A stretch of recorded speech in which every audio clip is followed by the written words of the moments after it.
Right, you join me at the very beginning of the 15-metre tower, or mast if you prefer it, because some people are pedantic about the words I use. I put this on a bit of a test the other day. There is a concrete lump in the ground with a little stub mast sticking off the top, but to be honest, it wasn't completely straight. Now I have loosened this, so I think what we'll do is we'll just try and take this completely out the ground, knock all the earth off it, because only a small concrete lump here. It's not actually supposed to do that much, this. It's really just to hold the mast upright, because it will be guyed, so it doesn't need to be that stable. But anyway, let's just see how easy this is to take out and knock off the earth. Oh, very easy. All right. Oh, look at all the bugs. I wonder if we should... Oh, it's a little bit of... We'll save the grass, shall we?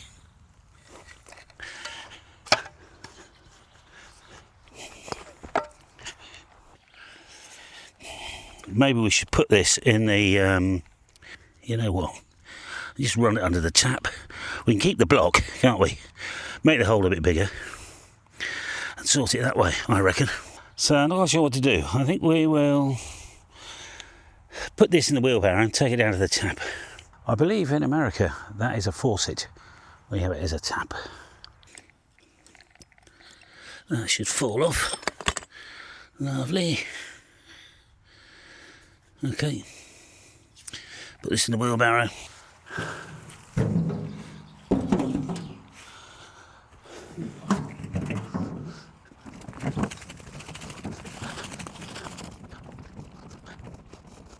Yeah, okay. It's not working very well. Oh, that's a bit better.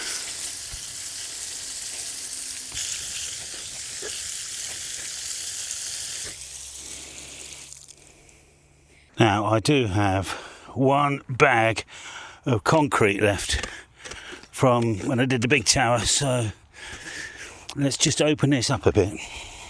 I really don't want to get rid of the blob that it's on, but we have to come up with a method of levelling this because there's not much room to put a level on it.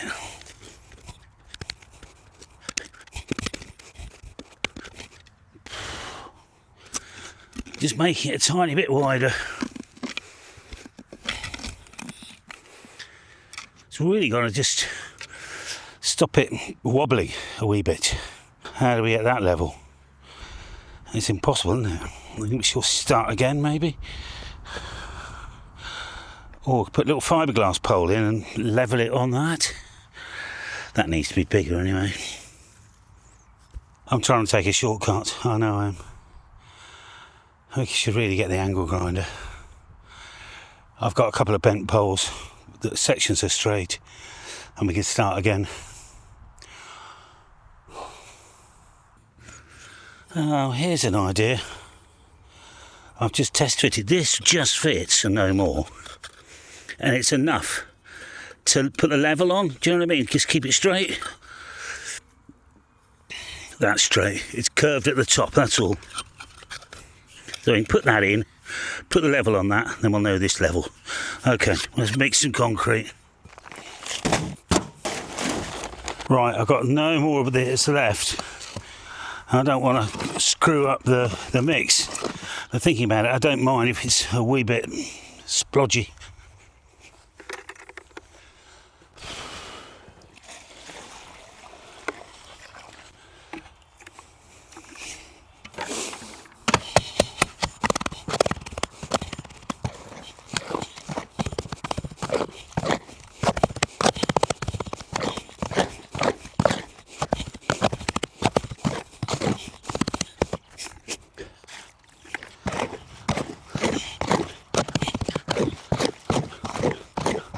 No, it's very splodgy. Never mind.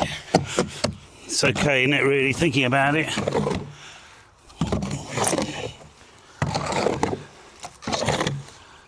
We can pour that and find all the gaps.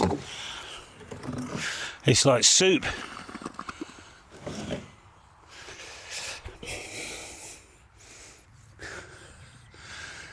A bit more. More soup.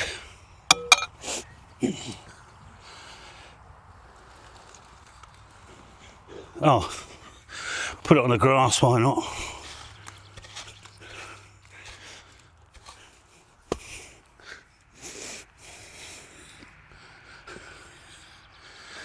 Okay, now put our leveler on.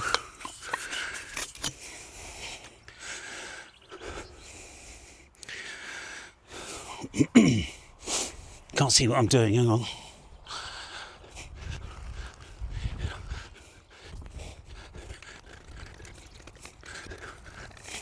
Lovely. We'll come back in a few days, I think.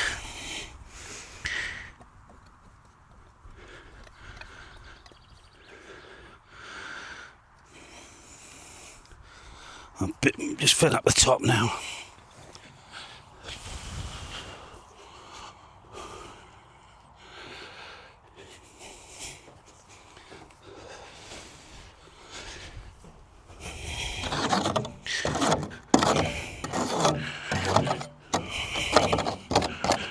I'm actually going to put this on now, so it creates a little gap, because I know it's just the right size. Oh, we can put our little leveler thing on the top.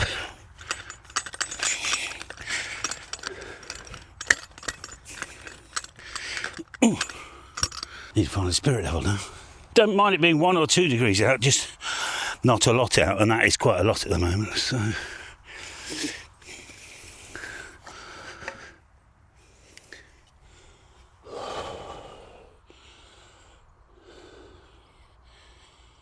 That's fine there. Let's turn that around. This was the one that was off.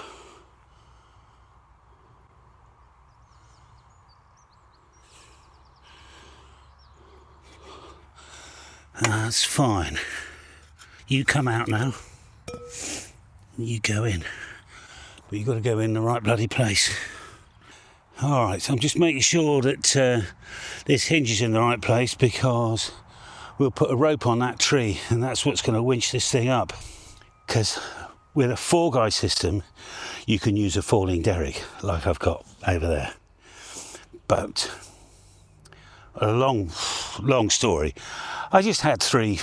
I only need to put 1 more guy point in, and we'd have a 3-guy system. And I thought, oh, I'll just do that. I had some spare concrete one day. Then realised I want to put the 15-metre monobander, well, 15 and 6, up here at 12 metres. How are we going to do that?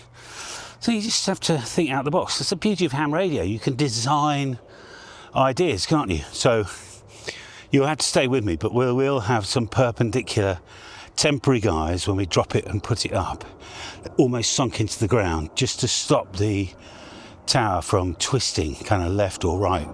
And the tree and the big winch down the bottom should do the rest of the work for us. Right, just in case I wasn't recording, this is my little system. I'm just wondering, actually, we could put this little pole in here, and we can, I don't think it'll fit. We need to pad it out with something, or take one of the nuts off. Hold on. There should be enough thread to hold that, and we can do some double checking on levelling.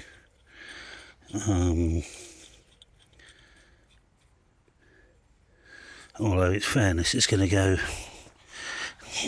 wibble wobble very slightly. But if it was critical, I'd spend a bit more time. But this is definitely not critical. I just want it, well, that's not bloody helping actually at all. We don't have wobble left-right. That's fine, because it will be self-levelling front to back when the guys are in. But that, I think, is working fine. And we could always break the seal here. Now, the human eye is brilliant at spotting the difference between 90 degrees and 89. So I'm just looking at it now. The only thing I want to do is turn the hinge to the tree. So It's just got to move very slightly, just in case it gets stuck on the cement, the concrete. We'll get rid of the soil pile, maybe sprinkle a little bit on top. We'll use one of my rubberized discs over the top of here. Yeah, okay. All right, phase 2. Magnetic sensor. We might have to drop the tower over. I appreciate that it's impossible to watch all my videos, you know. Sometimes you won't be notified or whatever else. But somebody did say, if you've got a step-by-step, how do you actually take this thing down? What do you do? So I'll show you. So the first thing I do is just put these little side guys on, and this is the 40-metre foursquare that's come undone. Don't know what I've done there. My fault, guys. All right. So that's one side guy on. Beg your pardon. I've only put it on the guy point. We now need to put it on the falling derrick. Look. So that's now tensioned up between the falling derrick and the guy over there. I'll do the same the other side now. So when the mast goes over, this goes up. These aren't under much tension, but they stop it falling over, you know. I'm going to undo this knot now.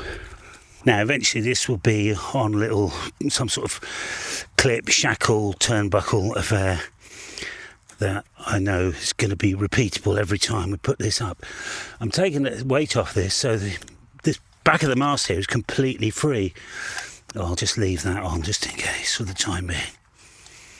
It's just the weight of the falling derrick, which is, you know, holding it upright. And the trick is, don't make any sudden movements, basically, because you don't want 3 of the guys staying rigid and 1 going soft. Things can happen. Ask me how I know, because I've done this before Holly Farm. Now, I normally attach a rope between the winch and the falling derrick, but I've got a funny feeling I don't need to. I think we have enough spare winch rope, and that's my little test today. Now we can unlock this, I think. Oh yes. But that's all right. I didn't think that would hold in there. It does. And this has fallen on the floor. So it's a remote control winch. I press these 2 buttons, a little red light comes on. That's in, that's out. It's not going to work because we've got the brakes off. Right, so we can relax the cord and we'll do it up. There. That's pretty tight actually at the moment. Doingy doingy, lovely. Right, got to pop in, turn the rotator a tiny bit so we can get this thing down. So it won't come over on its own, we need to pull it over, right? But before we do that, we've got one of the 4 squares I need to disconnect and put into storage.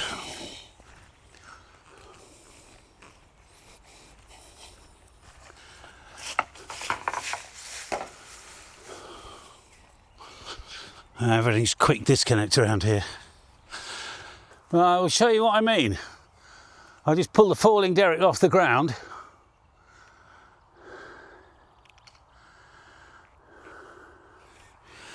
So I've got the tension. And down she comes. She's just hanging there at the minute. I think it's a girl. I think we should give her a name, Henrietta. I don't just leave it on the pivot point because then it doesn't know where it's tensioned. You could get a collapse. But we're going to watch this winch in a minute.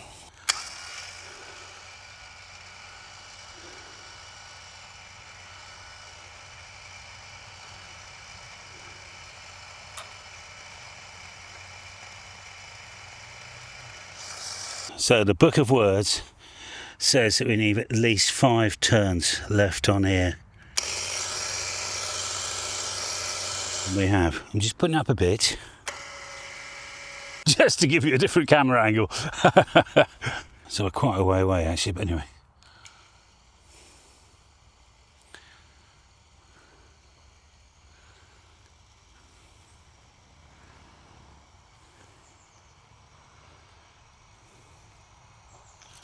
If that looked wibbly wobbly, it is, because we've got probably 25 meters at the top of quite stretchy rope. It just will be. Right, we are sorting out the magnetic centre. We're pulling it further off the ground and we're going to ferrite choke it. So the rotator solution I'm using at the moment, it's standard Yaesu rotator, G450, 2800, whatever. And it comes up, well, I bought another piece of hardware called Rotator Genius, which supports up to 2 rotators. Each rotator has its own magnetic sensor.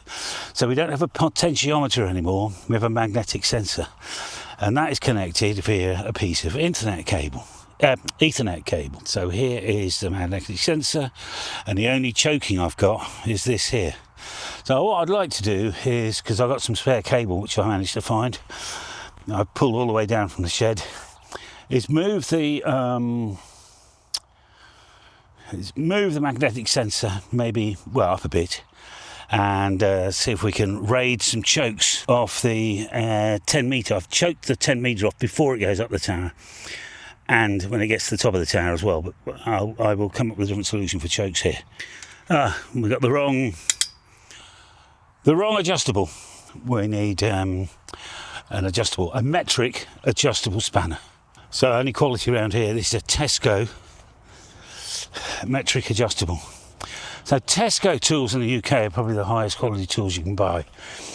And that is a complete joke. Tesco is a cut price supermarket chain. I think it vies with a company called Sainsbury's to be the biggest in the UK. And they were just doing some tools one day and I thought, oh, it was dirt cheap, you know, a couple of dollars.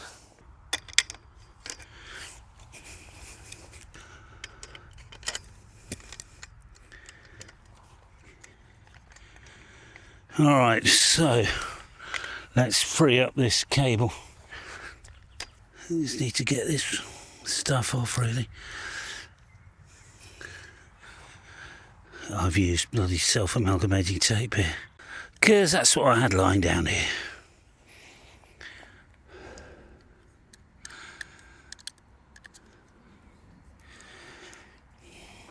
So I'm thinking maybe we should take the magnetic sensor around a different route to the coax. I think the coax is going to leak much though. Let's check the bloody thing off. Should be alright. Right, we can get this further up the tower anyway. I've got no idea what mix these are. We might not say. RFC 13 it says. Alright. Let's take off what we've put on already. And we'll come up with a different plan. Now, I wish I'd remembered, because we could have put some proper cores down here. I don't mind. We will solve the problem anyway. Where did that go? I hate leaving scrap on the ground in my field. Now, can we double dip here? Just about. Okay, let's do that a couple of times.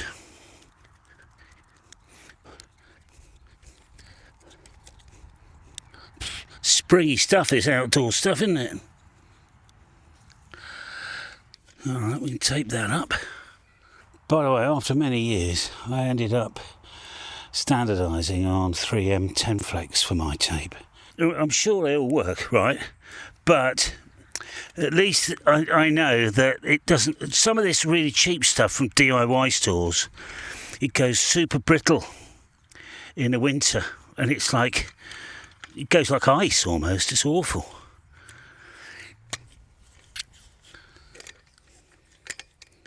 Now let's see how high we can go with this. It's pointing that way. Let's just get it higher off the ground, you know. I mean, it doesn't matter if it's a degree off or something, but I might as well get it roughly accurate. Roughly accurate. Yeah, you get the idea. And then we'll put more choke down at the bottom, I think. I am prepared to rebuild this if it comes down again. I just don't want to. So I got in touch with Chris, who knows how to splice, and he's going to give me a tutorial. We can get out here, bring the command tent out, all the gear.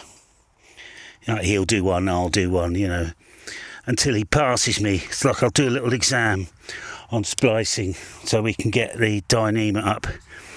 Then there should be no excuse, because I could go then to putting a steel at the top, which we know is good for, what did the specs say? Well, over 1,000 kilos downward. One of the rotator. Oh, the other thing is, I found out the rotator, the 2800, will cope with 300 kilos downward pressure maximum. Seems a hell of a lot to me, but we're not going to be doing 300. The maximum we'll have downward pressure when everything's done and tensioned up is 200, and in a big storm it will be it can peak higher, Anyway, let's get this down here. So here's the dilemma. 10 meters is coming up this heavy coax here. Does the coax leak, if you know what I mean by the word leak? I just don't think it does. So we'll put more choking on and, well, see if we can break it. If not, I'll contact the factory and see what they suggest. Or we'll have to put on more, what's the expression? More choking, basically. Or choke the bottom of this off, Right, so I think I'm going to wait for the tower to go up. Then we'll sort out the bottom, make it look nice. Oh yeah. I can't put a ferrite core on now, because I'd have to rip the whole bloody lot off the field, and it's all pinned down, get to the very end, slip some ferrite cores on, put it all the way around and take it all the way back up. I'm just not doing that. I'll have to do it with clip-ons. I've got some massive clip-ons inside, so if we need bigger clip-ons, we'll have to do that. Anyway, that was a good experiment, because the winch has got definitely more than 5 turns on it. And my goodness, I tell you, it's like a bass guitar string. Oh, worse. See, this is Dyneema. It's amazing stuff, isn't it? So that's what we're putting up. It just doesn't stretch, which is a little bit annoying actually, because when I've got the heavy rope on, the old mooring rope, and I stop and start the winch, because it's got a little bit of stretch, the end of the, where the yargies are, they kind of, what's that called? I don't know. I never know where to put the blooming camera when I'm putting this up so you can see it. I got it right in the corner of this field, and then hopefully we can, because I like watching it too, it's quite interesting, isn't it? Now, unfortunately, if I go too far away from the camera, this starts cutting in and out, because when I repaired this Pocket 2, if you remember, I made a right hodgepodge of it, and I think the Bluetooth antenna isn't properly connected. Works all right up to about 10 meters, and beyond that goes to pot.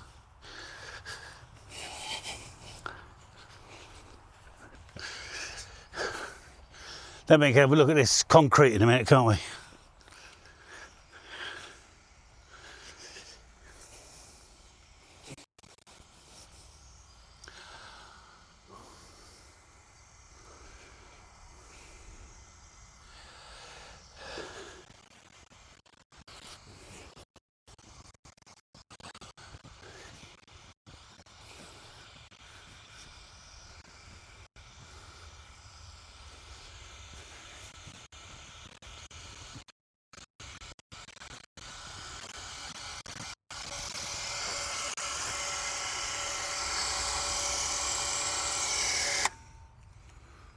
I've got no idea how this has happened, but there's a fly trapped in the windings of the winch.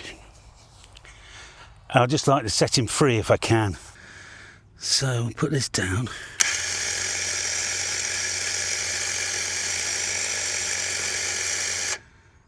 There he is. Oh, I don't think he's well. Oh, he's flying. Okay. And then right at the end, I just catch the back guys so the thing doesn't snatch.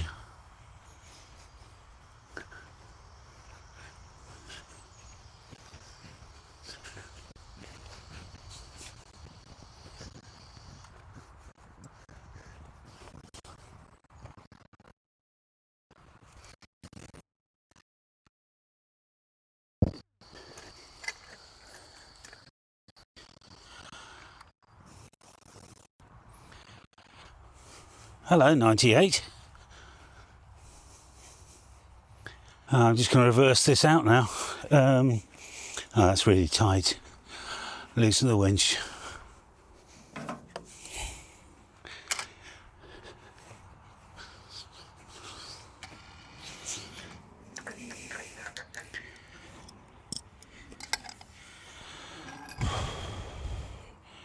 We're about to run out of battery, but it'd be nice just to leave that weight on it overnight.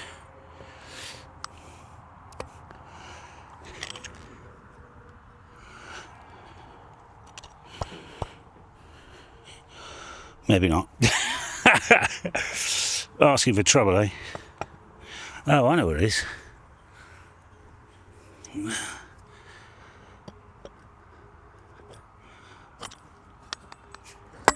Lovely. Just leave it like that. Alright, very good. There's a bit of wobble because we can do up the nuts, bolts and washers and stuff. So I'll just put a bit of soil around it and close off. Just to make it look nice.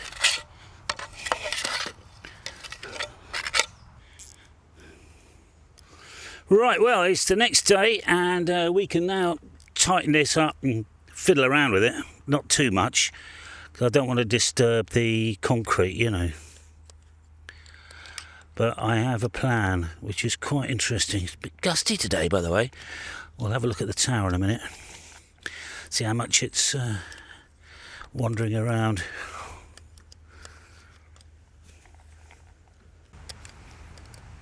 That is tightened up, isn't it? Oh God, yeah. We don't want that rotating by accident. I reviewed the footage last night. You know, I could have put a bigger lump of concrete in, but it's a pretty lightweight mast. Lovely. Oh, right. Plan. When this is lying over, let me show you. So I want you to imagine there'll be, well, it'll be about here, won't it? On a workhorse. We have a steel at the bottom and we get an alloy on the top. And it will be sitting about this high off the ground. And the tree is only about 10-degree elevation from here, which is not very efficient if I'm going to use the pulley on the poles, which will be along the ground here. It will definitely need a little lift up a bit before the pulley on the tree sort of takes effect. So what I was thinking, similar to a falling derrick which we've got on the main mast here, we could put a baby falling derrick. So I've ordered a little bit of, what's that nut for, I wonder? I've ordered a little T-piece for here, so we can put a little falling derrick on. Just a baby one, thinking kind of fiberglass, just a bit more than head height, so that there's a little bit more purchase and it go on the way up. But it will be an automatically releasable falling derrick, so as it comes up and keeps coming up, it will fall away, because at that time the tree will be taking over, if you know what I mean. So at the end of the fiberglass, I found a little connector with a notch. It's like a double eye, you know. We just feed the rope through that. It will come up, it will fall away. We can take the falling derrick off, hang it up on a couple of hooks. But the real problem is, it's a 3-guy system. And if we start trying to pull it up, there's a chance it will just, whoa, swift, you know, twist away. So perpendicular to the hinge point, it's blowing a bloody gale. I'll show you the tower in a minute, it's doing all right. Perpendicular, in other words, exactly here, right? But back a tiny bit, and I will test it out with some tent pegs to start with. We can put a little sort of temporary guy point just at head height. Oh, I can clip on and then just come down to, you know, little eyelets which we can concrete in the ground that the lawnmower can go over, just to stop any tendency for the mast to just swing one way or the other, if you know what I mean. So I've got some bits and pieces on order, so I don't really want to start that until then. And in any case, concrete ideally needs 3 or 4 days to go off before you start hammering it like I'm going to do. And also I want it to the earth and all that soup that you put in, I want it to kind of, you know, meld. Wasn't that a Spock thing from Star Trek? Oh, that was a mind meld. Well, this will be a soil meld. There we go. Anyway, now that I've sorted this out, bolted it up, let's see how accurate I really was. Oh, that's fine. That is good. We've got a tiny bit left right, that's all we need, because it'll self-center, if you know what I mean. Got some oil on that hinge point, and we're away. We'll tighten that up a tiny bit, just to know more. I like these. These are from Berenco in the UK. You can do the same with a scaffolding hinge.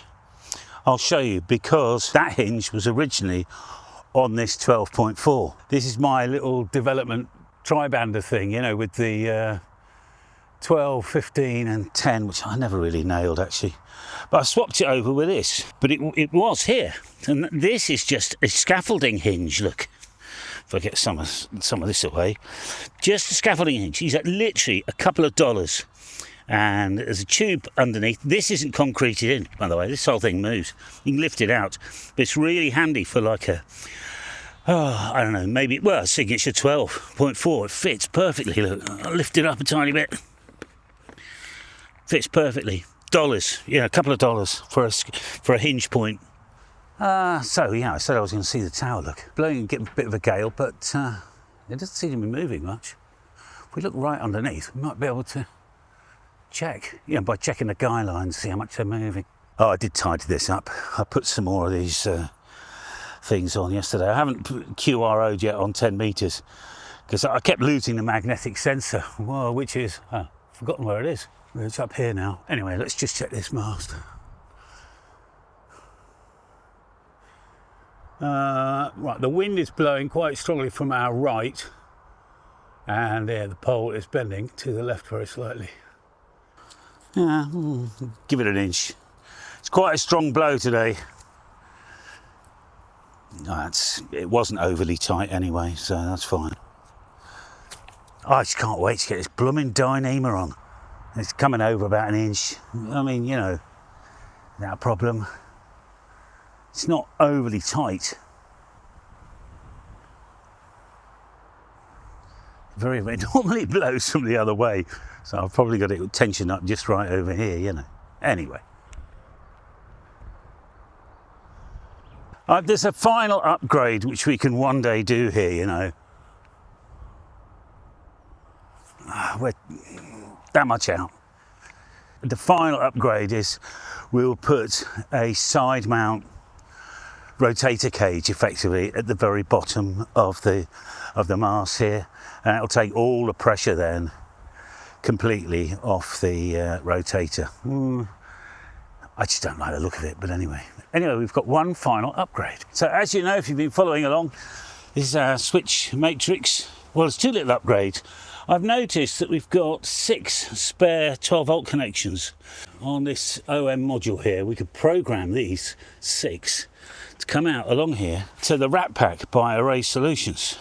They don't make these anymore, I don't think, but I've got 6 coax, you know, outputs here. So it's like a switch. I've already got the cable connected. I've some nice, where is it? EcoFlex 15 coming to this.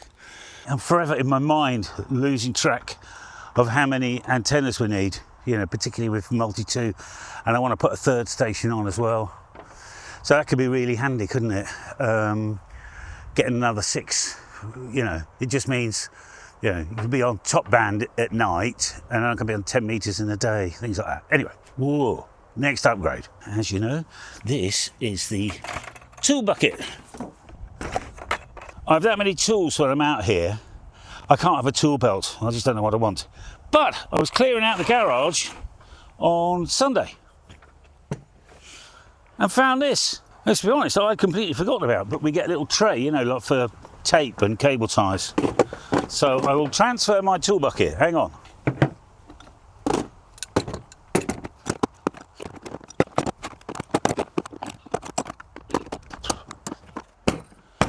So I now need to find a place for it. Oh, Lord.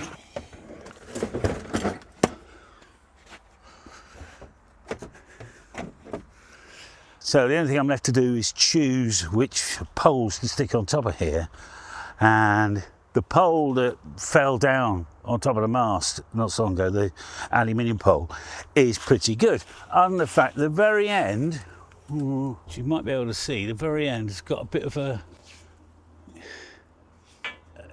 bend in it. So we'll cut that off. I need to lose about 1 metre nearly, which is a shame. I don't want to lose length, but yeah, hey, well, because what I was thinking, I've got these the DX510 VHF UHF verticals. I'll put that right at the top. Why not? I have just seen a black lamb. I thought it was a dog to start with. I said to Wendy the other day, there's a black lamb in the field, you know. He said, really? He's calling for his mama. Now, you probably can't see that very well, but there's a black lamb there. All right, that's all I have for you today. It was a bit of fun. Thanks for following me along. Phase 1 of the new mast, and phase 1 of a whole lot of other stuff, I'm sure, as well. I will see you next time, where we'll get these scaffold connectors, bolt it on, and see if we can winch this thing up and down for a bit of fun. All right, see you next time. Bye for now.